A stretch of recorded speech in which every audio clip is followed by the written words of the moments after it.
Drums here. This is another video, and in this video we are going to be learning how to structure a practice session. What is a practice session?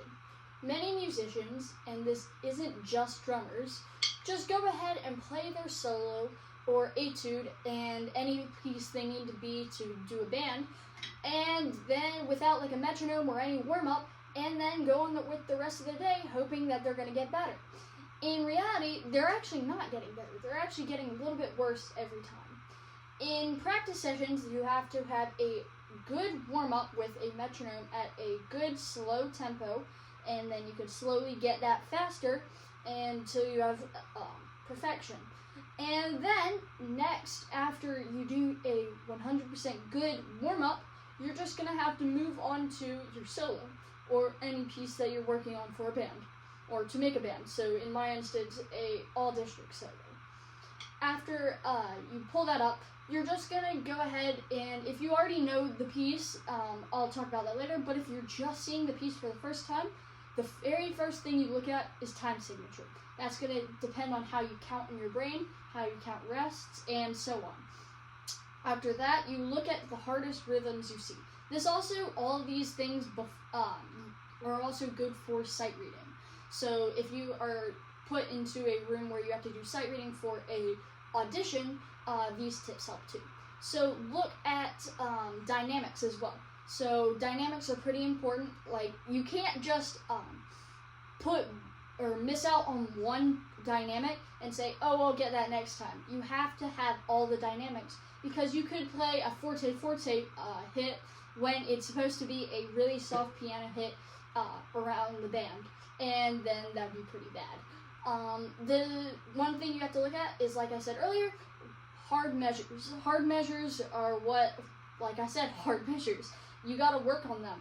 So if you just start working on them at the beginning, the whole rest of the entire piece will be not as hard. So if you have a really fast part, so like a really fast triplet, and then followed by some 16th notes, you're going to want it, if that's hard for you, you're going to want to practice that more than the other part of the piece. And accents. Accents are very important. Like I said, with dynamics, you want them to be in there. You can't just miss out on all of those things. Now, if you have seen the piece before, you're going to want to, every time you play, you're going to want to keep in mind that tempo, how fast you're doing it. I don't know if you see it, but I always tap my foot on the ground to keep a little bit of a reminder of the tempo inside my head so I don't rush or drag. And if you, like I said earlier, if you have a hard measure, you're going to want to work on that. And a way to figure that out is, if every time you practice you mess up that measure, that is something you need to work on. I personally have made all-state band in North Carolina, and some of the things I did to work on that is sight reading. Lots and lots of sight reading work. If you are that into music, you should either use Make Music as and then go to the toolbar and search up like sight reading, or Sight Reading Factory. Sight Reading Factory is not more of my favorite. I like Make Music more because it's less, Sight Reading Factory is less of a musical choice for me. And another thing for solos is the ending. The ending is the last thing, and also it's the beginning. The beginning and the ending are very important because it's the very first thing, the very first impression, and your last impression to the judges or the audience. So if you have lots of accents at the very beginning and it starts out really fast and you slow down by the ending, that's not going to get a very good impression out to the judges. So if you have a really slow start and speed up, that's even worse.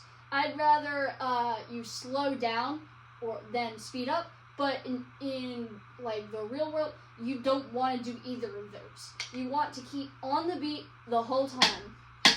3, 4. If you have a rest, you're counting in the brain, in your head, and you want that tempo. Tempo is a percussionist's job. That's your job if you're watching this video. You're going to want to keep in time. And one more thing before I end this video is is like accessories. So if in a solo you have you have to switch to tambourine. If you saw my previous episode, we did one on the tambourine. I believe that was 19.